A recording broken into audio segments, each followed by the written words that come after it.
Hello, We're back again.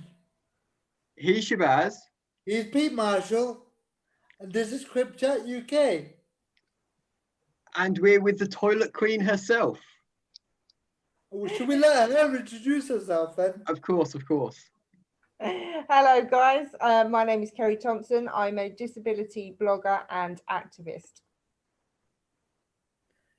So, to begin, could we first talk about the only love in your life, toilets? The only love in my life, toilets, yes. I love a good toilet talk. That is apparently my husband tells me all the time is all I do is talk about toilets. But I guess somebody has to talk about toilets. To be fair, Tesco's are willing to listen to you, so Absolutely, yeah. Apparently, you can talk to them with a rich audience. Yes. A 2-year talk of talking toilets, and it was to have the experience with Tesco's. Campaigning wise, you strive as you're constantly asking people campaigning when you're campaigning for something. My campaign was obviously for changing places, along with many other amazing campaigners out there. I'm not just one a person talking about toilets, there's many others. But I was lucky enough to have a meeting with Tesco's, and yes, that went extremely well. That we are about to announce the 100th toilet within Tesco's. And before we go too far, could you just back up a little bit? And just for people that don't know, what is a changing place toilet? So a changing places toilet is very different to a standard accessible toilet. So you have your standard accessible, i.e. disabled toilet, which is either going to be too small, has everything crammed into one space: toilet, sink, baby changing table, a bin, a red pull cord, some grab rails, whereas a changing places is a bigger space. So the average size would be 12 foot. You have a toilet which is central to the wall, so you have enough space left and right, because not everybody transfers from one side. We're all very different. You have a ceiling hoist, and you have an adult size changing bed that's height adjustable. It can either be fixed to the wall or it's loose, so it can move around like a bed. You have a screen, you have a height adjustable sink. So everything is designed for anyone that has a complex need, like muscular dystrophy, for instance, Parkinson's, dementia. You could be partially blind. That toilet, a changing places toilet, is a more up-to-date version of an accessible toilet, because let's face it, an accessible toilet is just, it's shit. There's no point in having them anymore because they're not useful for everybody. Yeah, I don't know if you know the answer to this question, but do you know where the idea initially came from for changing places toilets in the first place? No, I don't. But the guy that helped set up changing places in this country, emailed me because muscular dystrophy took over the changing places consortium, and they when muscular dystrophy took over, obviously it went from strife to strife. In more changing places were being known, people were starting to recognize what the changing places sign was. He emailed me and said, thank you very much. He started the idea off when he worked for a council. So he was quite grateful. The fact is that there are so many people now campaigning for these toilets, because I didn't know up until 3-4 years ago, I didn't even know what a changing places toilet was. And I've been disabled for an awful long time and struggling to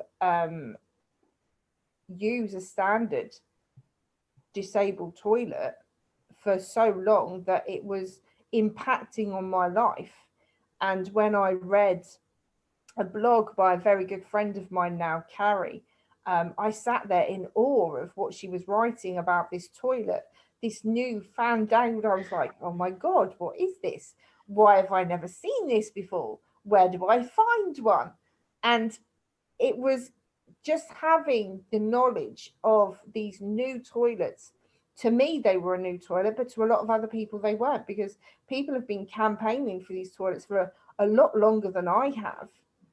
Um, and it was something that I really wanted to get involved in. I wanted to find out, how do I get involved? How do I start campaigning? Where do I even start with these toilets? Because I wanted to be able to live a life of independence and freedom. And Yeah. these toilets, it sounds very dramatic when you say they're life changing, but they are. They're life changing for so many people, in whether or not it's going out and living an independent freedom life, or whether it's being stuck at home because your one basic need that you do at least 3 or 4 times a day is not met because of a toilet. Yeah, and to just put it into some context for some people that aren't disabled or aren't physically disabled or anything like that, or able-bodied or whatever you want to call them, right? Just imagine being on a long car journey and needing a piss desperately, Yeah. or being in a pub, getting pissed and then not being able to use the toilet, or how debilitating that would feel.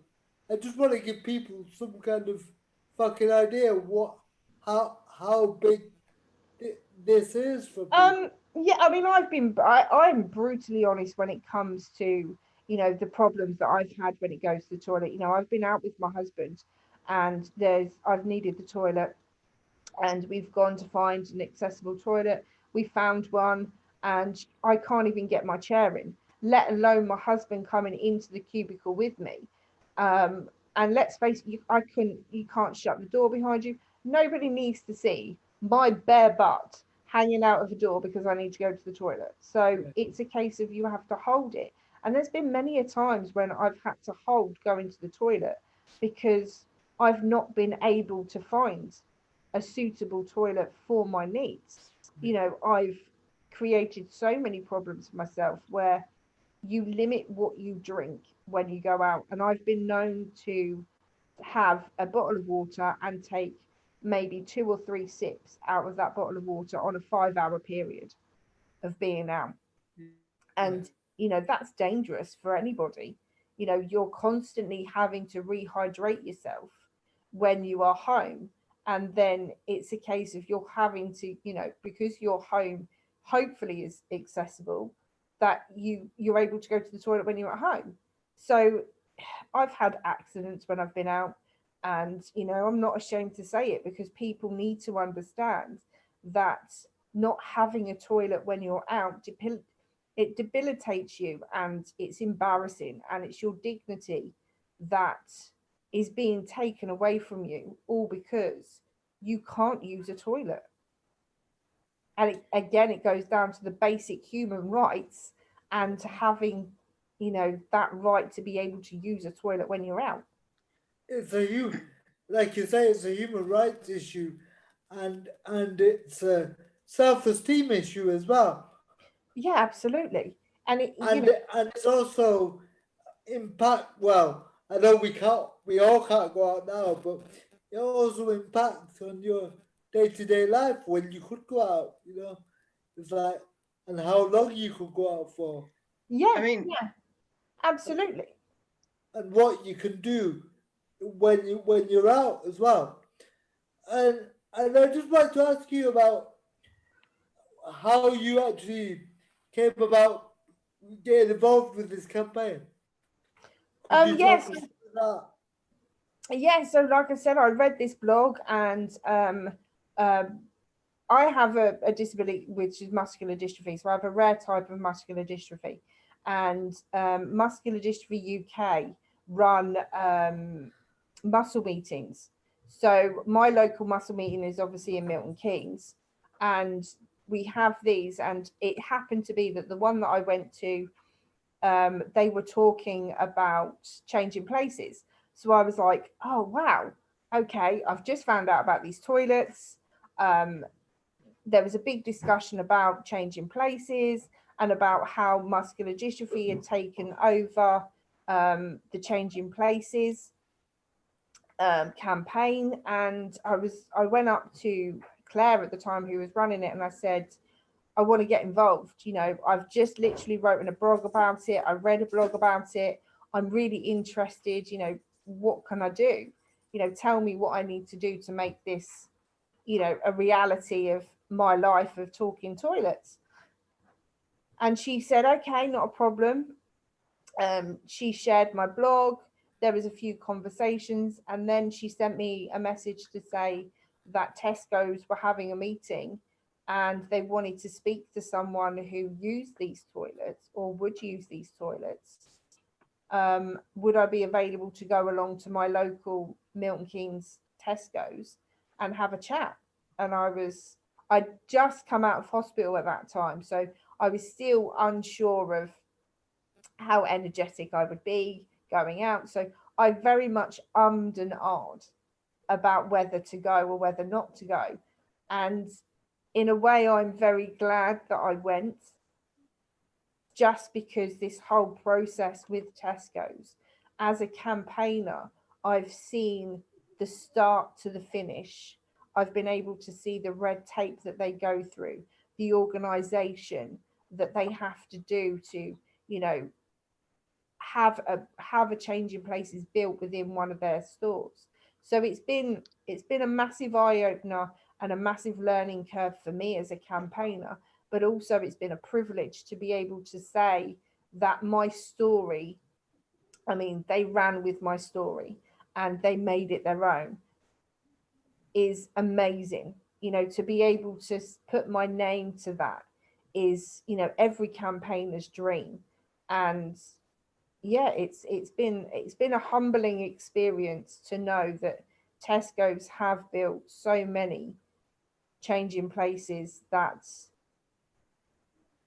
essentially are changing thousands and thousands of disabled people and their families' lives. Yeah. So a quick basic question: what ranges of disabilities does this affect? When it comes to a change in places, Changing places toilets, yes. Everybody, every disability. You can be old, you can be young, you can be, you know, the way that it's seen is, in the latest blog that I've written about, is, you know, asking yourself simple questions of, would you be happy changing your toddler or your baby on a dirty toilet floor? And you know, that's what's happening to an awful lot of people, whether you're a baby or a toddler. Unfortunately, they are going to become life-size versions of me. So using a baby changing table in a standard disabled toilet isn't going to work when they're 7, 8 years old. And unfortunately, not having changing places available, you are having to, you know, people are having to change their children, their adults, you know, their grandparents, their parents on dirty floors to be able to suit their needs. And it's not suiting their needs. You know, carers and caregivers are breaking their backs, or you're not going out, they're being changed in the back of cars, you know, and again, dirty floors. So a change in places toilet doesn't discriminate against whatever you have. You can have a stoma bag and you can go in, you can be partially sighted. It's big enough for you to be able to maneuver around in a wheelchair, in a scooter. And that's the benefit of these toilets, is that it's big enough and it's got all the equipment that you would readily need if you needed it. How did they come up with the specifications for these toilets? Do you know? No, I know that it needs to be a bigger space. So that's the idea, is that it's it's classed as more space. So 12 foot is the standard. You can go down to 10 foot, but generally they, changing places like to be 12 foot, because when you're fitting certain bits of equipment in, they are big bits of equipment. The adult size changing bed obviously is, quite bulky. Yes, it can be folded up. Some are folded up against the wall. I mean, you can even go as far as some changing places have showers. I've seen, a few changing places that have showers. So it's having that space, because you have wheelchairs that are 19 inches and some are quite bulky wheelchairs. Yeah. And then if you have, two caregivers, sometimes three caregivers, you need to be able to have that space to have a wheelchair, two caregivers, be able to hoist someone, maneuver them around the room to the bed, to the toilet. So they have their dignity, and there's not everyone is squashed in one room. And that's what it's about. It's space to move. Yeah. Space to swing a cat, as they say. Yes. Yeah. Or a wheelchair, whichever one you want to take. Yeah, but like I've said to you before, that I've been in some disabled toilets where you can't shut the door when you and another person have gone in. So when you can't even shut the door in a standard disabled toilet, you're not going to be able to do anything, and it just feels like they're just meeting certain criteria without even thinking about whether these toilets are actually usable by anybody.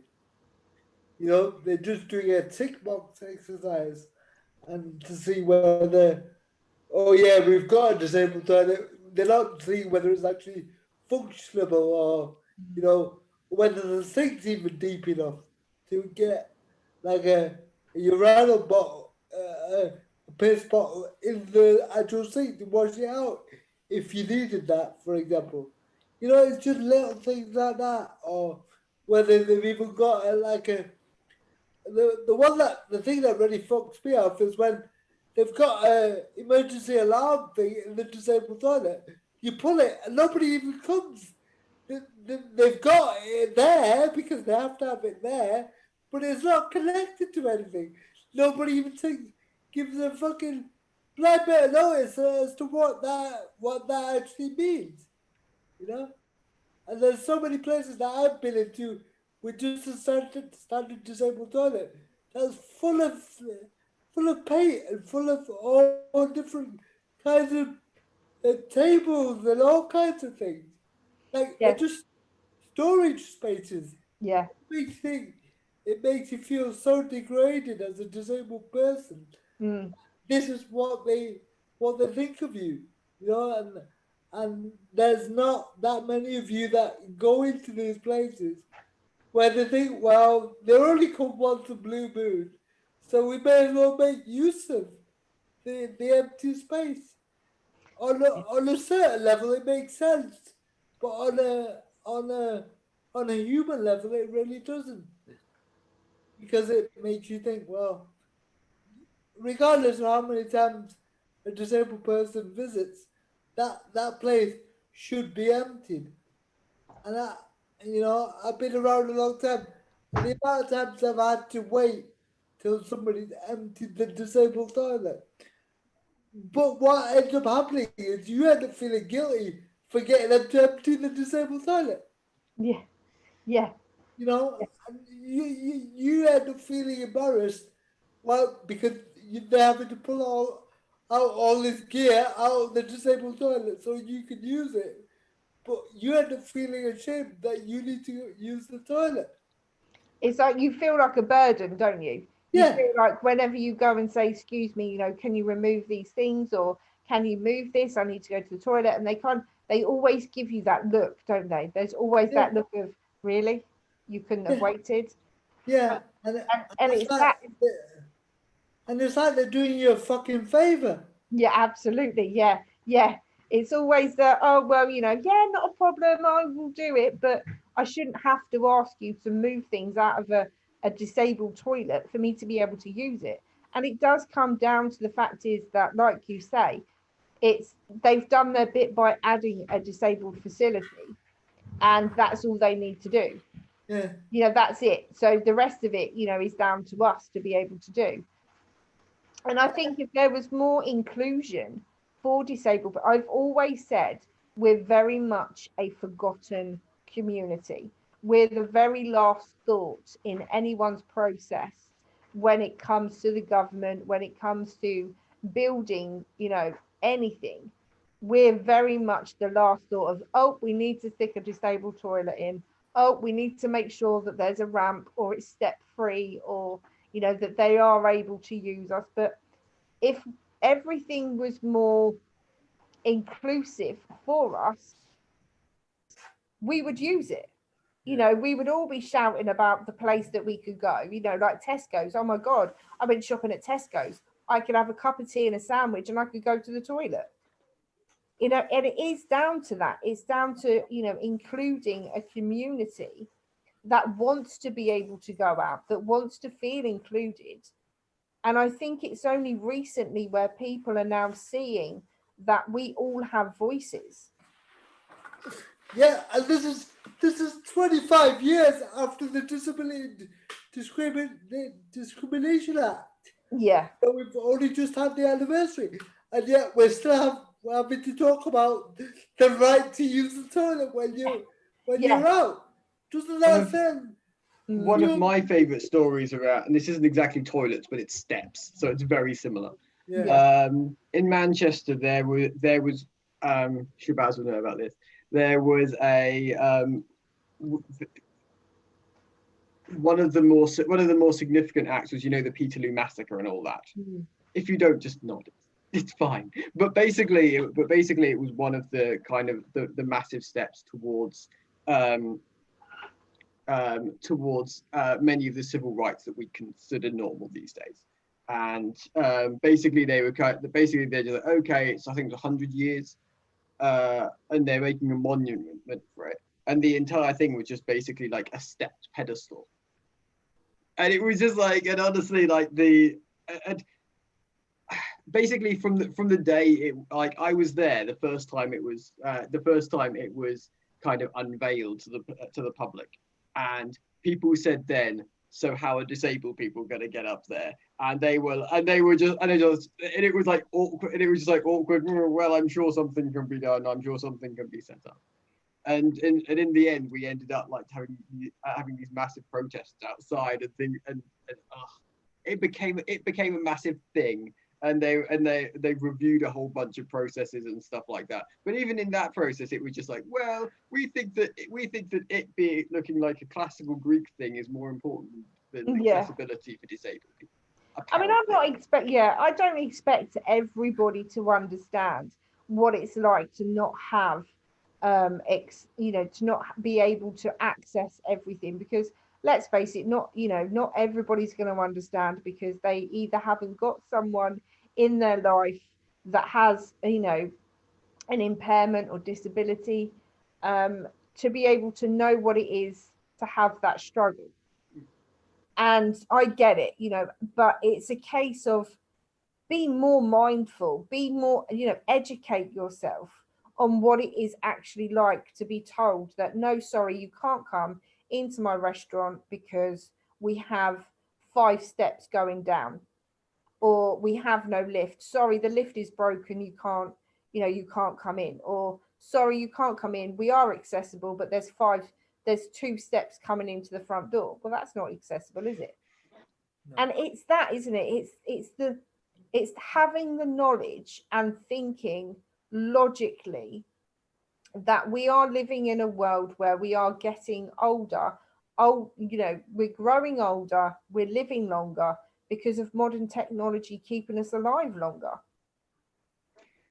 Yeah. I suppose for me, one of the odd things about all this is how, like, there's basically 2 reasons why you have architecture. The first one is like technology makes it possible, and the second reason is for it to be functional for humans.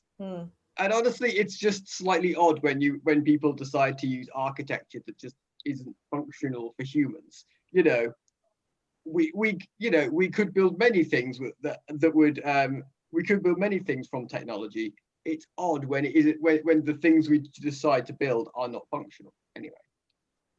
Yeah, in a way, it's I saw a quote the other day, and it said, "We live in a world developed by and made by able-bodied people." Yeah. And it kind of sat with me, and I was like, wow, that's very true.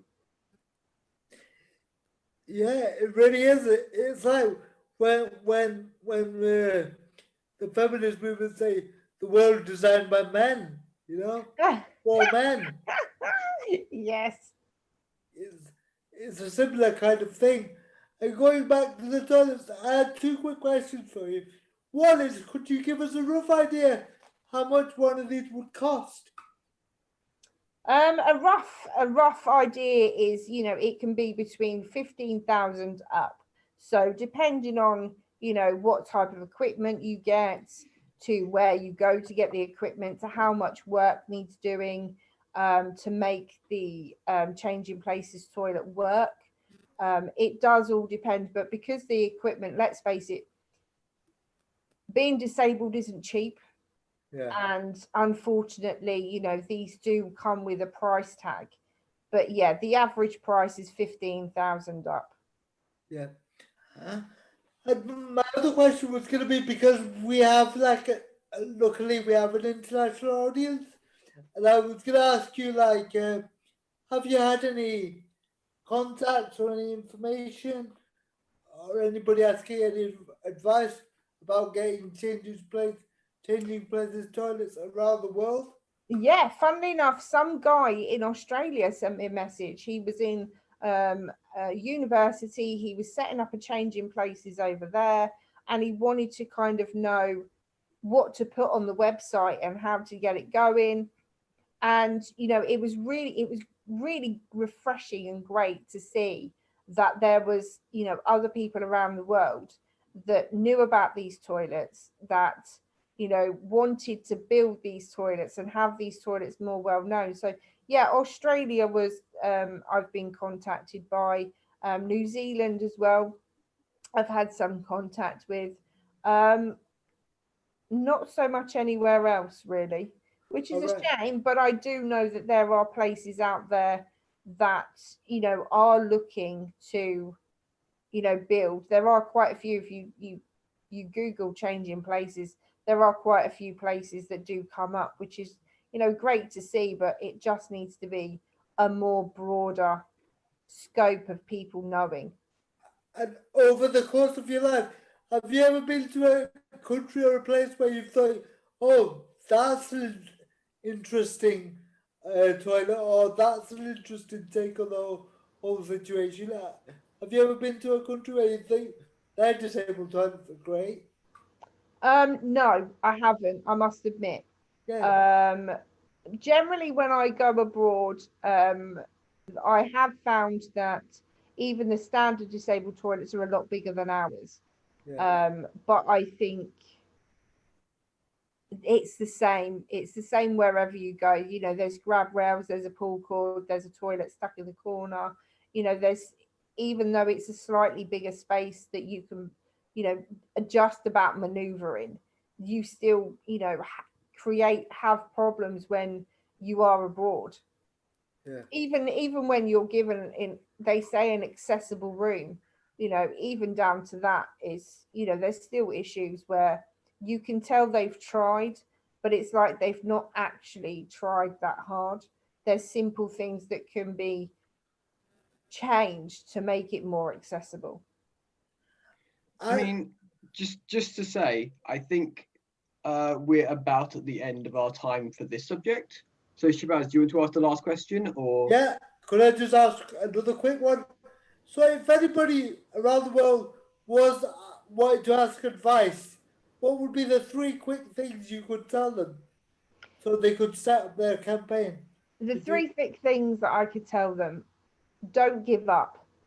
Have hit everybody: supermarkets, cinemas, shopping centres.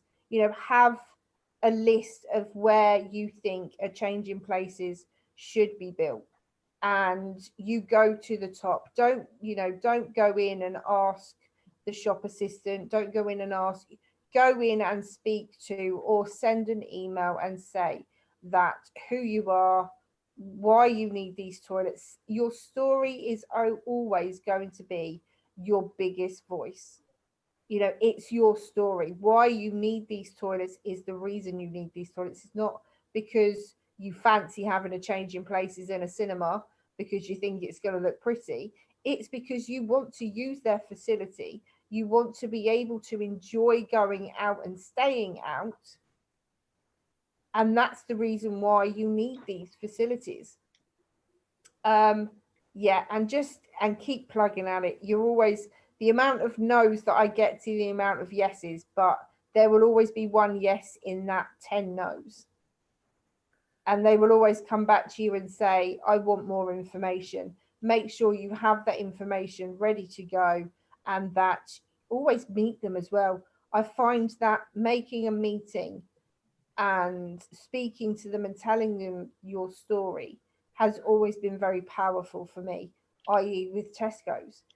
I told my story to a bunch of 12 people I'd never met before. The majority of them were directors for Tesco's. It was my first ever talking and telling people, my struggles with standard toilets.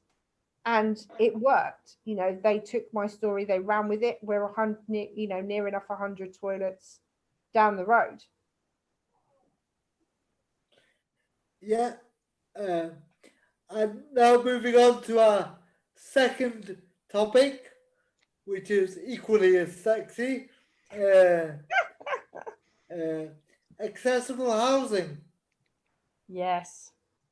So When yeah, would you like to begin on this one? Harry? On accessible housing, we need more of. In the How current, did the consultation come about, first and foremost? through an awful lot of campaigning. I've been part of Havingteg's Insight Group. So Havingteg is a housing association that I'm very fortunate to be provided with a home that's accessible for me. And I was approached by Havingteg if I wanted to get involved in their campaign for accessible housing. And I've seen both scopes of not having an accessible house and the struggles that I had there, to now having an accessible home and the freedom that I have and the independence that I have. So yeah, I wanted to get involved. It was something I definitely wanted to get my wheels involved with. So it kind of went from there, really. And it's gone from there to where we are now. I mean, would you like to talk about kind of where, like, what the debate is, and how that and how the consultation kind of, can either help with that or, not, if you don't think it helps. The consultation for accessible homes, when they brought that out, it was definitely welcomed.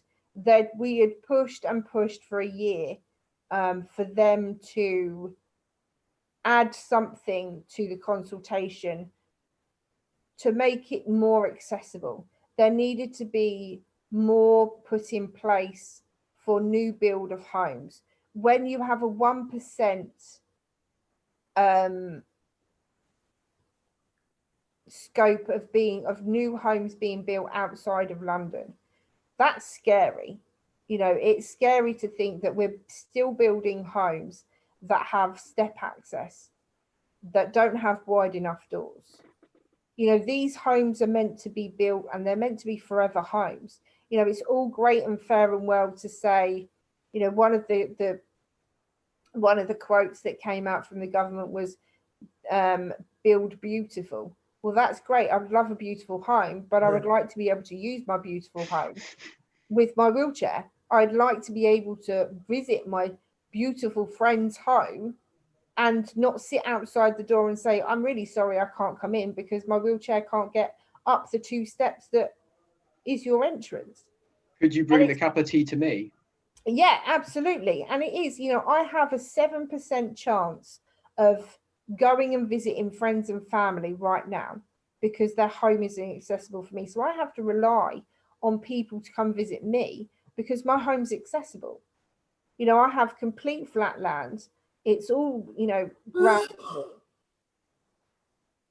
So it's making the government see and change the consultation to make it suit more to, and the pricing from the surveys that Habintag have done is it's a difference in price of £500 when you're building a home to make it accessible. That's not that In much. the grand scheme of things, that really isn't a massive amount of money. So why is it such a huge issue for there to be wider doors, for there to be flat access? You can have a beautiful home, but you can have an accessible home at the same time. Yeah, and I think there should be like your house should grow old with you, and it should be able to be adapted to your needs as you grow older, and uh, and the sheer lack of accessible housing. I mean, I've seen it in my own life. I was on a housing list for years Yeah. before I luckily got an accessible property. So, but that's just it. It's down to luck rather than, you know, judgment or anything like that. It's pure luck whether you get an accessible house or not. It's a postcode lottery, isn't it? And I'm constantly, and I feel really bad when I say this, in everything when I'm talking about accessible homes, I'm having to turn around to the press and, to my friends and say, I'm one of the lucky ones. I shouldn't be lucky. Why should I be lucky to have an accessible home? Everyone should be lucky to have an accessible home, but not even the word lucky. They should have the access to having an accessible home. I mean, it comes back to civil rights. Yeah. Not having an accessible home means kind of. I mean, statistically, one of the largest causes of going into care homes is not having an accessible home. Mm-hmm. So in the end, if we want to reduce the number of people in care homes and have more people living independently, having accessible homes is kind of necessary for that. Yeah. But also, if someone's trapped in an inaccessible home, then how are they going to get out? Yeah. And right now, that scares me. In the situation that we're in now, only today I had a message from someone that was telling me that, her living room is where she lives. That's her bathroom. That's her living room. That's her kitchen. That's no way to live, and it's so many people are saying, well, it's okay, just move into a home. I don't want to move into a nursing home because you think it's accessible for me to live in a nursing home. I am able to be independent myself. I just need to be given that opportunity to be independent. And it is down to that. And it's a scary thought for me to think that in the past 9 months, there have been people that are unable to do anything in their home. They haven't seen their bathroom for many years, but they can't have it, changed to suit their needs. And I had another person sent me a message saying that they moved because their landlord refused to change their bathroom into a wet room because it was, in inverted brackets, a family bathroom. So what? Because it's being changed to suit somebody with a disability for a wet room, it's then not a family bathroom. Because no disabled person has a family? Yeah, it just means that the whole family can use the bathroom, not just 3 people out of a 4-person family. It just didn't make sense to me. It was like, he said what? And it was like, I don't get it. I don't understand why you would even think those words of, no, sorry, we're not going to change the bathroom because it's a family bathroom. Okay. So according to you, a family bathroom is a bath, a sink, a toilet, but changing it into a wet room, it then becomes what? That, Sorry, nobody that's a else can use. very old-fashioned way of looking, having a very fixed idea of the way the world is, like an Edwardian era or something like that. Yeah, yeah, You know, and it just beggars belief, and it's just like I don't get it. It's like if you one of the other aspects of this I was going to say was the social care, right? There's a lot of old people in hospitals that couldn't, they haven't got accessible housing for them to go to. yeah, That's why they're stuck in hospitals. yeah, Yeah, and they haven't got the social care they need to support them living in their own home. So not only do you need housing, you need social care mm, to go alongside that. But we need a lot more accessible housing to be built and to be really affordable. I yeah, mean, this is an interesting part of it that like people talk about like bed blockers and like old people that end up like blocking beds because they haven't got anywhere to go back to. But part of that is because they haven't got accessible houses to go to. mm, Like it is it like it's real like this this is really an issue about like if there's no accessible housing, then obviously like them going into a house that they will, you know, let's say that the ambulance people do end up lifting them over the steps, and you know then they can like go around the bottom floor. Like that's not a good way to live. That's not a safe way to live. In the end, like the reason why they're in their hospital is because there it's least accessible. You yeah, know, absolutely. And having an accessible home means that you aren't draining the health service. When I was living in in an unaccessible home, I was just existing. I was on antidepressants. I was finding that I didn't want to communicate with anyone. I wasn't wanting to interact with anyone. I didn't want to go out.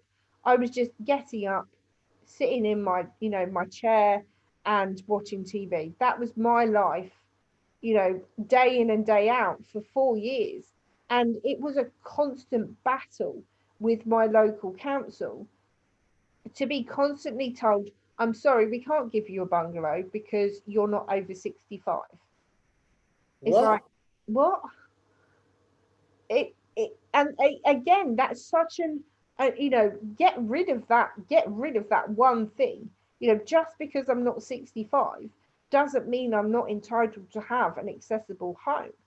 Why should I live in an unaccessible home, drain the the NHS? Because I mean, I had so many falls.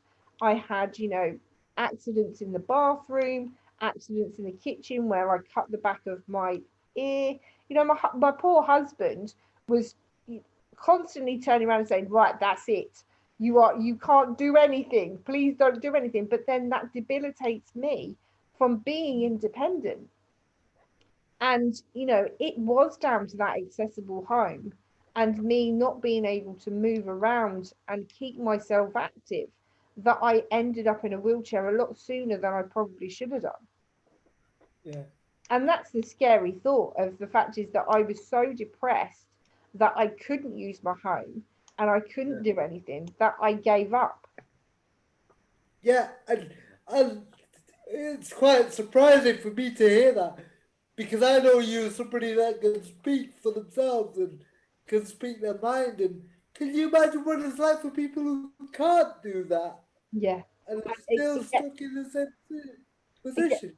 yeah, it scares me. It It's scares me. heartbreaking. It is. It Yeah, is heart wrenching. And some of the stories when I've wrote and people have wrote back to me, I sit here and I cry my eyes out. To the yeah, fact is that I hate turning around to people and saying I'm the lucky one to have an yeah, acceptable home. I yeah, don't want to be a lucky one. I want to be able to turn around and say to my friends who are yeah, so desperate to leave the home of their parents and live independent lives at the age of 30, yeah. you know, and I want to see them striving in, you know, an accessible home and to be able to live the freedom and have the life that they want to. They want to go out until 11, 12 o'clock at night and roll in, you know, a little bit tipsy. They're able to because they live in their own home. But Yeah. when you live with your parents, it's very different because you're still having to abide at the age of 30, you know, oh, what are you sure you want to be going out? You sure you want to be doing it? No, don't come back too late. And it's that isn't just because we're in a wheelchair, just because we, you know, we're partially blind, you know, just because of anything that we have, we strive to have that independence. And that's what we're born to do. We grow up, you know, gradually, you know, building that independence slowly but surely. We don't crawl, we end up crawling. That's finding independence. You know, we start walking, that's finding independence. You know, it's talking is finding independence. But yet it seems that if you have, you know, if you're disabled, you don't have independence. That independence is taken away from you because of other people. Independence is a luxury if you're disabled. Absolutely. Yeah. That's what it feels like to me. It's Yeah. like, what? You want a life? Don't you want to just exist like the planet in the corner? Yeah, and it's like it's like that whole word inspirational as well. I mean, I find it very hard to swallow. I am happy to be inspirational if I've made, you know, if I've geared you up to campaign for something that you love. But turning around to somebody and saying, oh my god, you left your house, I'm so proud of you, it's like, really? No, that's fucking patronizing. It's like, I always say, if anybody calls me inspirational, I go, you need to get yourself checked out, mate. Because if you think I'm an inspiration, you've got some serious issues. And I love that. I mean, I'm happy for anyone. It's as I say, don't call me inspirational no, if you see me go to the local shop because all I'm doing is going and getting a loaf of bread and a pint of milk, which is exactly what you could probably do. not feeling bad for them. Yeah, yeah. It's like, what is it that I read something? I found this whole new thing the other day. Inspirational porn, is it called? Yeah, Inspiration porn, yes. Yeah, It's a I thought that was great. yeah. And I'm just gonna ask you, could you talk? You told us about having meetings with ministers. Could you about housing? Could Yeah, you talk so us through that process? yeah, so again with Habinteg, they arranged a meeting where I got to share my story with Chris Pincher, the MP, and you know, he wanted to know the ins and outs of what an accessible home meant to me, why I needed an accessible home, what my life was like before I didn't have an accessible home. So, you know, I hope he took it on board. He very much seemed like he did. He listened, and you know, hopefully, when it comes to the 1st of December and when it's closed, that you know, they have really listened to us and they do make the changes that need to be made. And I did approach my local MP as well, Ben Everett, and you know, he was on board, and you know, he said that he would definitely, you know, help fight for, you know, the consultation to be moved in a way that suits us. We're not asking for miracles. We're not asking for all of a sudden, you know, the consultation to completely change to make it fully accessible. You know, we have accessible kitchen, bathroom, you know, everything that's needed, but just the slight changes of do not build any more homes that have a step access. You know, build homes that have wide enough doors, wide enough corridors that are able to be so simply changed into an accessible home for someone that it's not going to be someone needs to go out and get a second mortgage to be able to, you know, have this accessible, you know, non-accessible home made into an accessible home. Because I think at the moment it's um, currently Yeah, 91% of homes don't provide the full access features. Um, of the lowest level of accessibility. So, you know, that's doors, that's front doors, back doors, that's bathrooms. You know, they're not accessible. And, you know, being able to speak to the minister, and I think I've always said your story is the most powerful story you will ever have. And that's the story that you need to tell. Don't tell a story that you don't know anything about. So, you know, my struggles with going out and going to the toilet, that's my story. You know, having an accessible home. And the fact is that I'm very more vocal now than what I've ever been in my life when it comes to fighting for things. And I don't think if I was still in an inaccessible home just existing and living on, you know, antidepressants to get me past that, you know, not wanting to, you know, completely drown myself in the shower is everything. You know, having being able to sit in my back garden, being able to sit outside the front if I want to, have my friends come around. But I would like to be able to go and visit my nan. I would like to be able to go and visit my mum. It's those things. It's again, it's down to inclusion. I mean, Were you consulted on the consultation? I didn't get enough words of that, Shabazz. Do you mind repeating it? I'll say it again. I was just asking Kerry, were you consulted on the consultation? No, yeah, well, I have been, yeah, because I'm part of an insight group. So the insight group has been with Habinteg, and we've been pushing forward. And it's been, you know, it's a group of people that do have that are disabled and that do have, you know, do need accessible homes. And, you know, that's what we're pushing for. So it's all of our ideas that are, you know, for an accessible home being pushed forward towards the government. So, you know, Habinteg have been doing such an amazing job of pushing this consultation to be how it should be. And, you know, chopping down the little bits and saying, no, this shouldn't be in the consultation, this should be in the consultation. So it's down to the government, and it's down to, you know, their sit down, and it's down to the MPs, and, you know, it's down to us to, you know, speak out and say, this is what we want to see. Because at the moment, we are living in a world where if we don't speak, we're never going to get what we want. I mean, I suppose then that somewhat answers the question, because I was going to ask about whether basically we're going to release this after December the 1st. Probably not much later, but anyway, so that's after the consultation ends. But basically all the consultation is kind of evidence. It is things for the government to debate over and to be used in a law. Yes. Essentially. And it's the law that and until the law gets passed, then basically what we have is nothing. So I suppose there's actually still a fight to be had after the end of the consultation to ensure that what's in the consultation actually goes in to make a new law. So would you like to talk about kind of who's in that? So Habinteg are very supportive on option 2. So you've got like H1, H2, H3.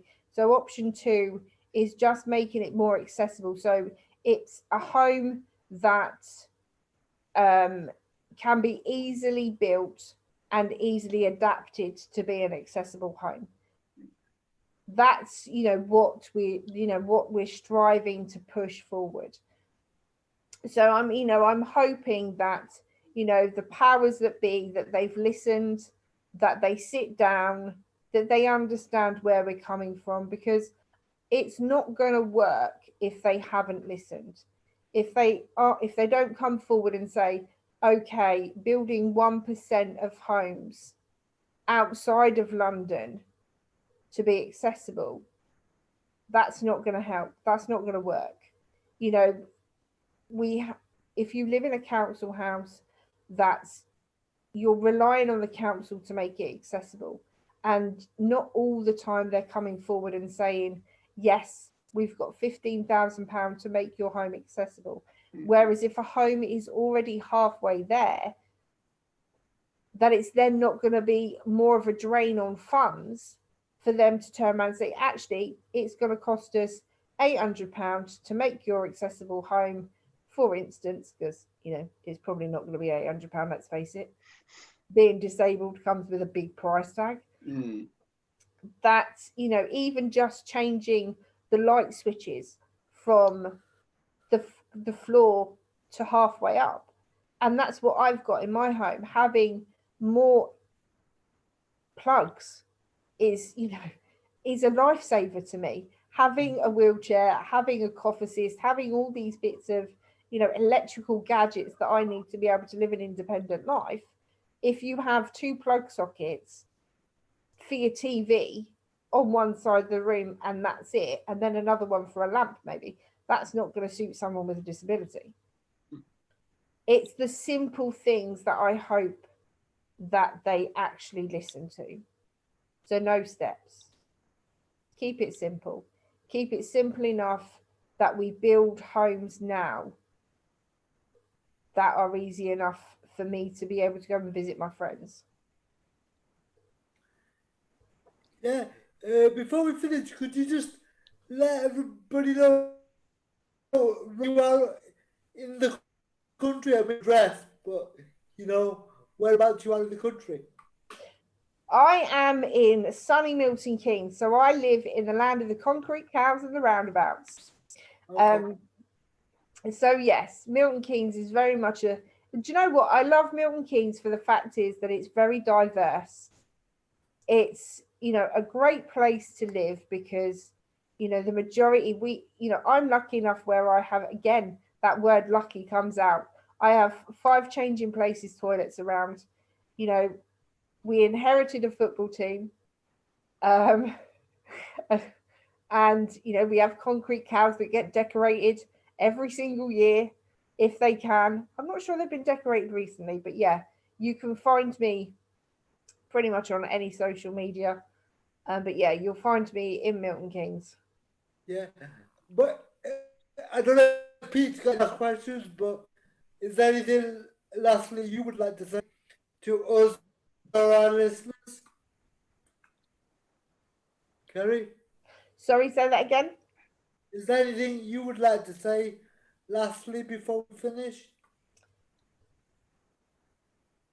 I would love to say help me with my consultation to everyone, but obviously this goes out afterwards.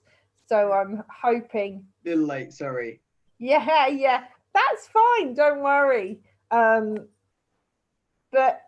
I would love to say, you know, thank you very much for speaking to me. And, you know, if anyone wants to reach out to me, you'll find me on social media, either under Kerry Thompson or My Life Kerry's Way. I would love to hear from you all. I would love to hear your stories. I'm here for advice. But yeah, speak up. If you don't speak, you will never get what you want. It's either going to be a yes or a no, but keep striving to re-educate the world when it comes to disabled people. Thank you from us for sharing your story. Yep, and the fight doesn't end at the end of the consultation. So you can still email your MPs and make sure that they pay attention to what people actually say in the consultation. Yes, because the consultation is only part of the battle. Yes, I would say. Yeah, it's getting them to mention it more in, you know, in the Houses of Commons, and yeah, get your MPs involved. And we have to make sure it doesn't. We have to make sure it doesn't become just another tick box exercise and a bureaucratic exercise. Yes. Yep. Okay. No, thank you very much. Right. See you, people. Bye. Bye. Right.